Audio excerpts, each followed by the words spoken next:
Olá e sejam todos muito bem-vindos a mais uma de nossas análises aprofundadas.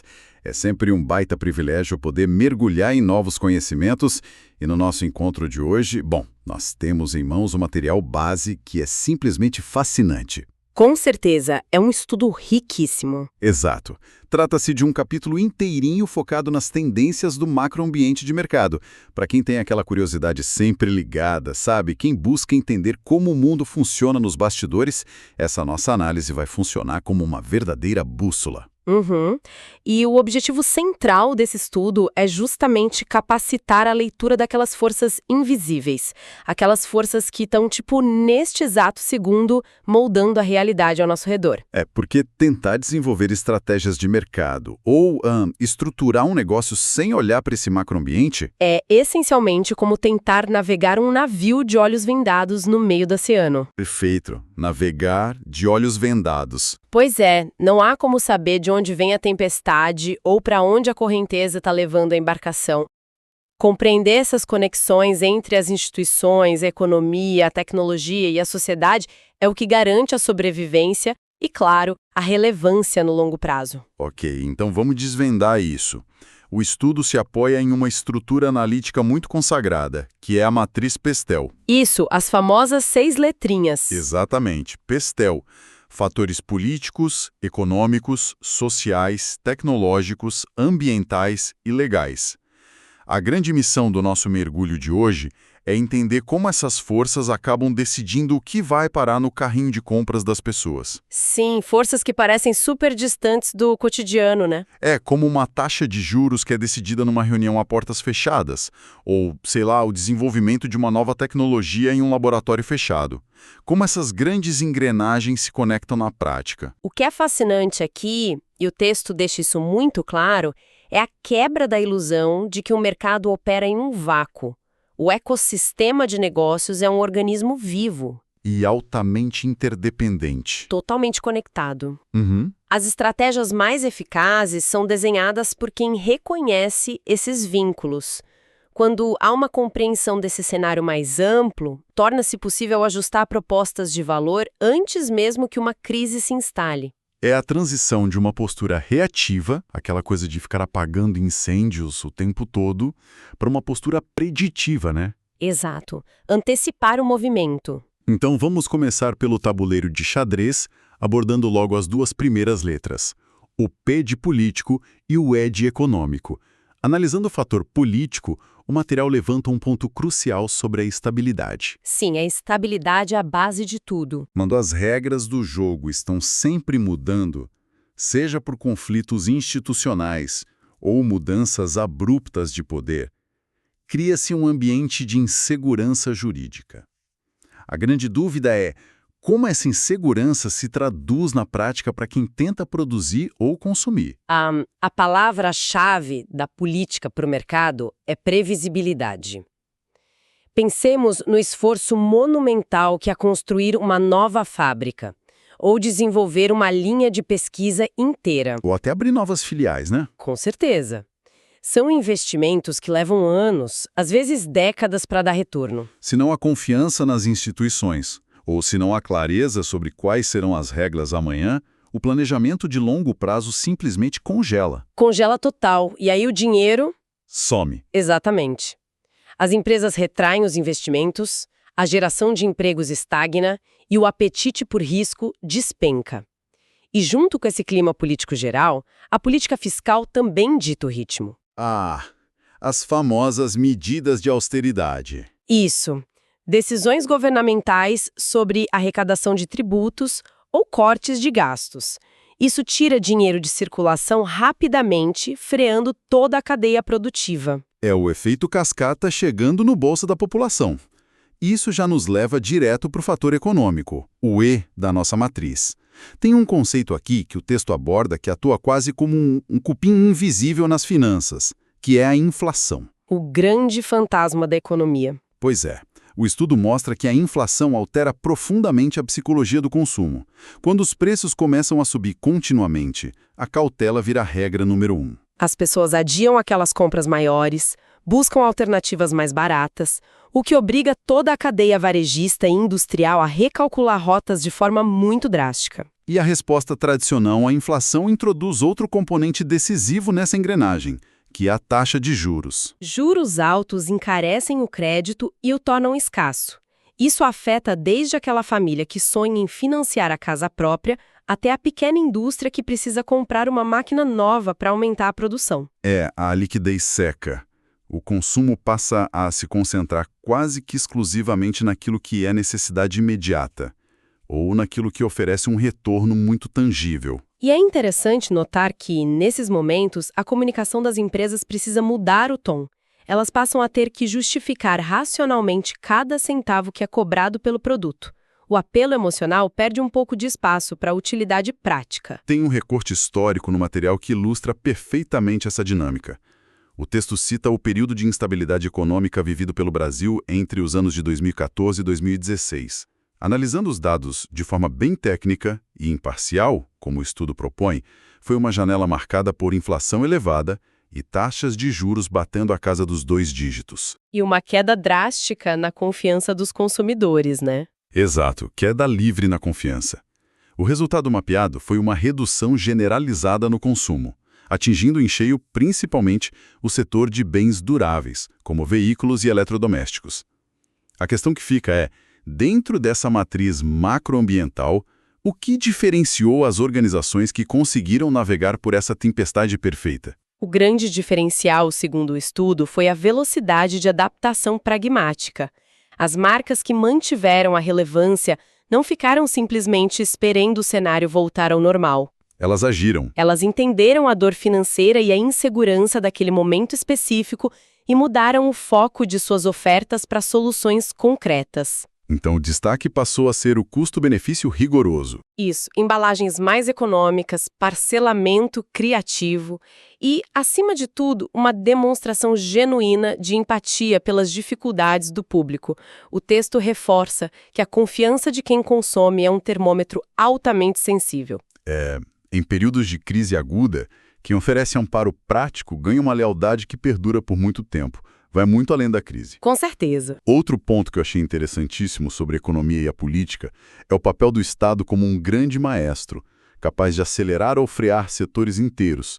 O estudo menciona políticas públicas de incentivo, como subsídios para energia limpa, por exemplo. Uma canetada pode fazer um mercado de energias renováveis decolar repentinamente, tornando esse setor muito mais atrativo que os combustíveis fósseis tradicionais. Mas o outro lado da moeda também acontece, né?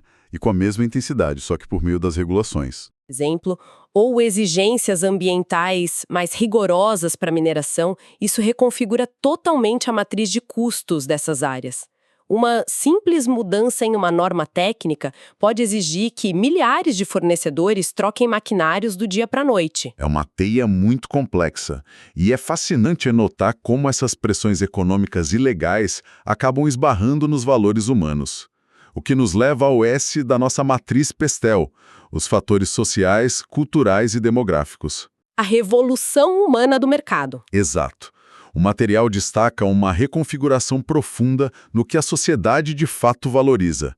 Aqueles símbolos de status mais tradicionais, muito focados apenas na ostentação financeira, eles estão perdendo bastante espaço. Hoje existe uma busca muito crescente por autenticidade, por experiências compartilhadas e por um consumo que faça sentido do ponto de vista ético. Isso reflete o amadurecimento de uma sociedade hiperconectada, né? Uma sociedade que hoje tem acesso rápido a informações sobre os bastidores da produção global. Ninguém compra mais de olhos fechados. Não mesmo. As marcas que conseguem ler e espelhar essas reconfigurações culturais são as únicas que criam vínculos emocionais reais. E um desdobramento direto dessas mudanças de comportamento é a transformação demográfica. Nossos dados demográficos do texto são de cair o queixo.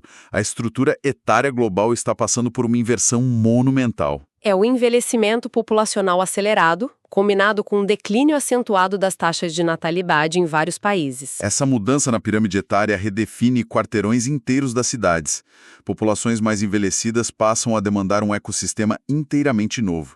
Estamos falando de um público com poder aquisitivo, com vitalidade, que exige adaptações urgentes. em setores como o turismo, a tecnologia assistiva, e aqui o estudo frisa que tem que ser uma tecnologia que não seja estigmatizante, sabe? Saúde preventiva, arquitetura voltada para a autonomia no dia a dia. E no outro extremo demográfico tem as gerações mais novas, aquela galera que já nasceu imersa em telas sensíveis ao toque.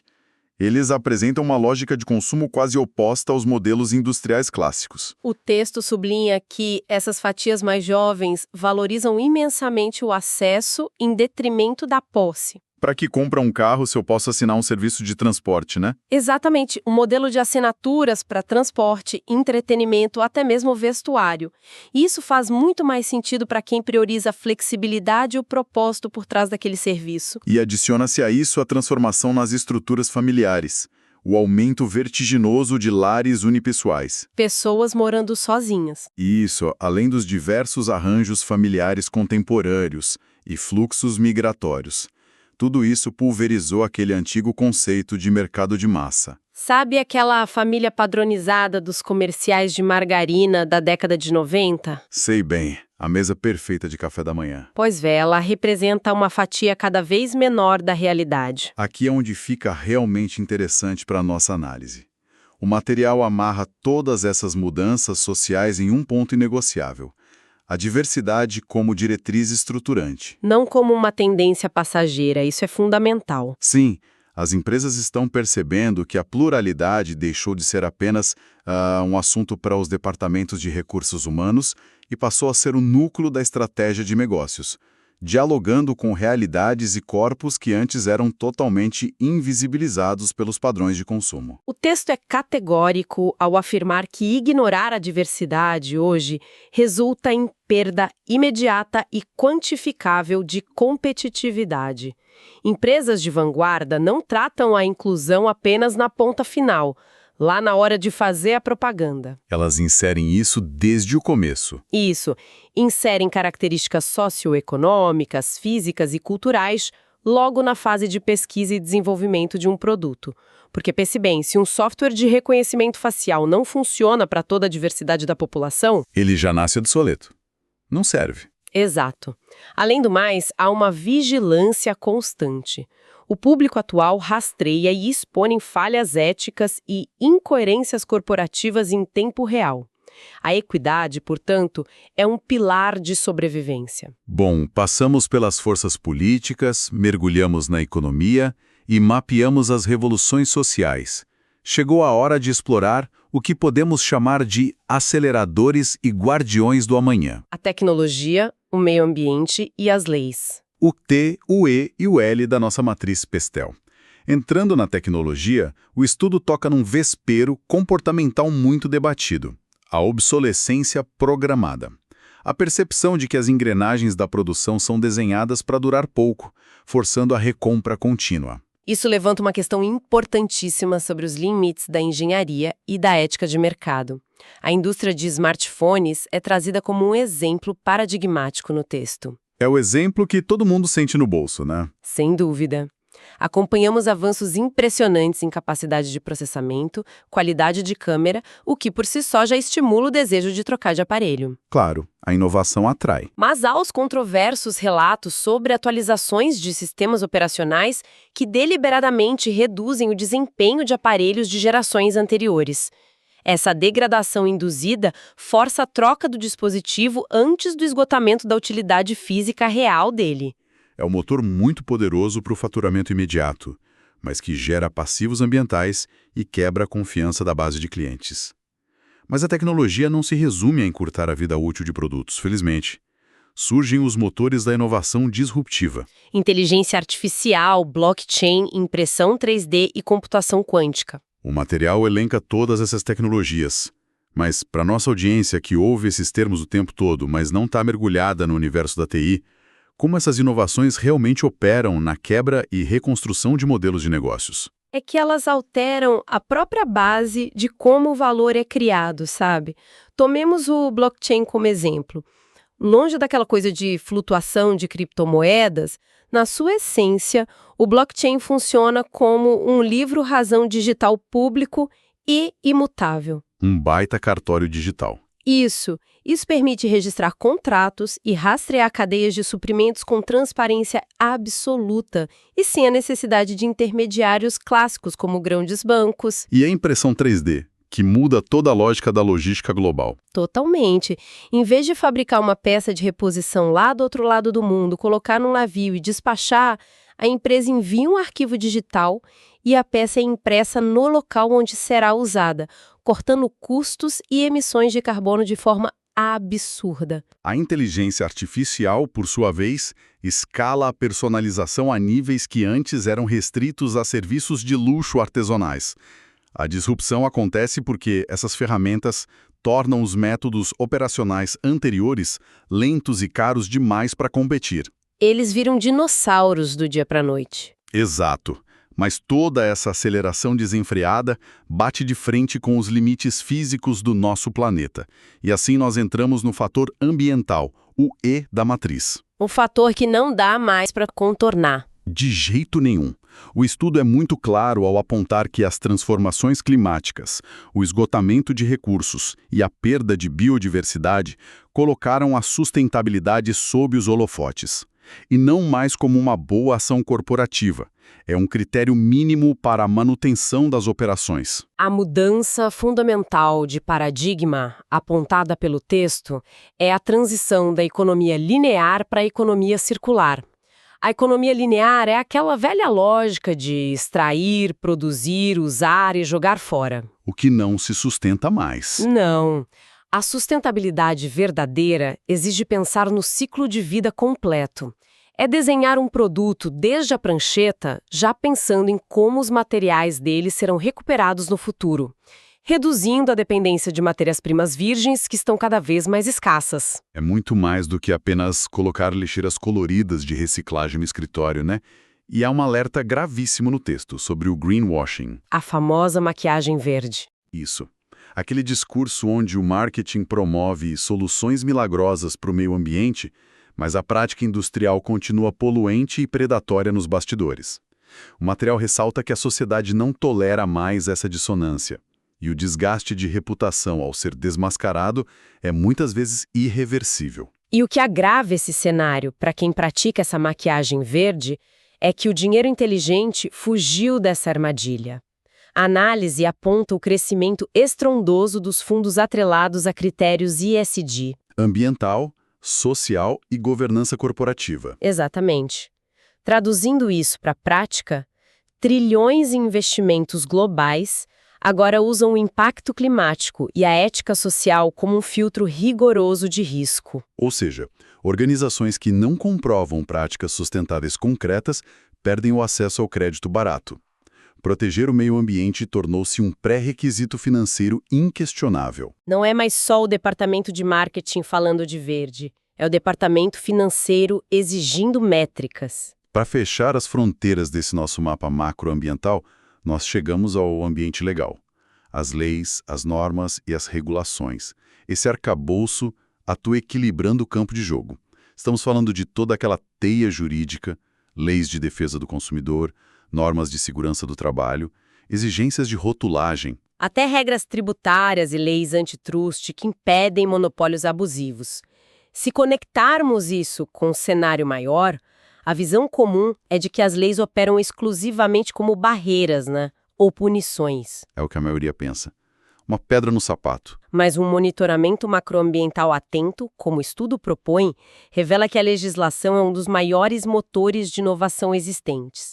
Organizações com visão de longo prazo se antecipam às normas, adequando suas matrizes produtivas antes mesmo que as leis entrem em vigor. O que evita litígios caríssimos depois. E previne o fechamento de portas e mercados internacionais. Uma lei não apenas proíbe, ela cria novos ecossistemas de negócios inteiros. Sim, o exemplo da proteção de dados é fascinante. Muito. Quando surgem marcos legais como a LGPD aqui no Brasil, muda-se a forma como a privacidade é tratada.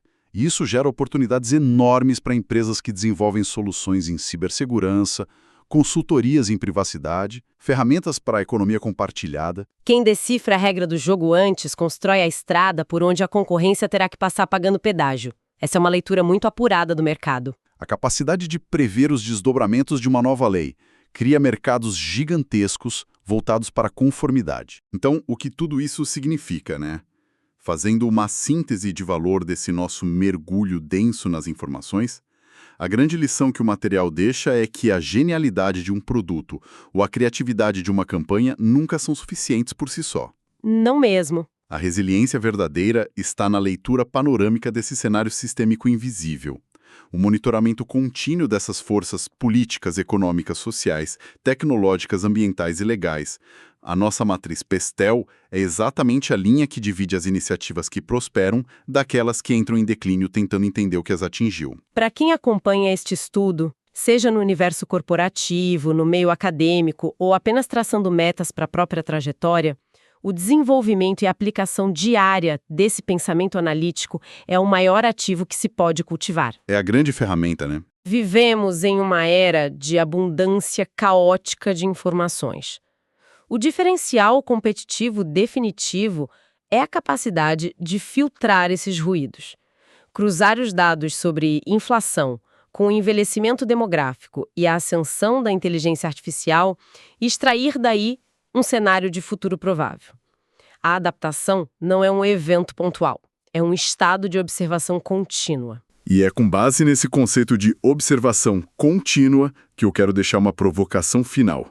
Uma pulga atrás da orelha para quem vai continuar refletindo sobre o tema ao longo do dia. Adoro essas reflexões finais. O material deixa claríssimo que mapear as 6 forças do Pestil exige sutileza, cruzamento de dados e muita sensibilidade para captar nuances humanas.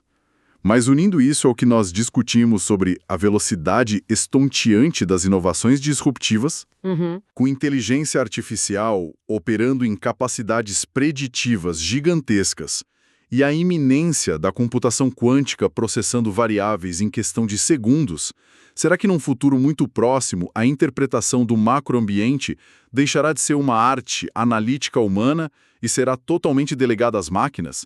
Será que os algoritmos vão cruzar dados tão profundos que perceberão as mudanças nos nossos próprios valores sociais e crenças demográficas muito antes de nós, humanos, nos darmos conta de que mudamos de ideia? A máquina ditando a temperatura da sociedade. É, no mínimo, um horizonte para se pensar com profundidade. Isso levanta questões filosóficas e práticas incríveis para o próximo passo da evolução dos mercados, uma reflexão e tanto para nossa audiência. Fica aí o convite para essa reflexão. Nós agradecemos imensamente a companhia de quem esteve conosco em mais esta análise aprofundada. O convite é para continuarem alimentando a curiosidade, questionando as lógicas que movem o cenário ao redor e mantendo o radar sempre calibrado para interpretar os sinais desse imenso macroambiente. Um grande abraço a todos e até o nosso próximo mergulho.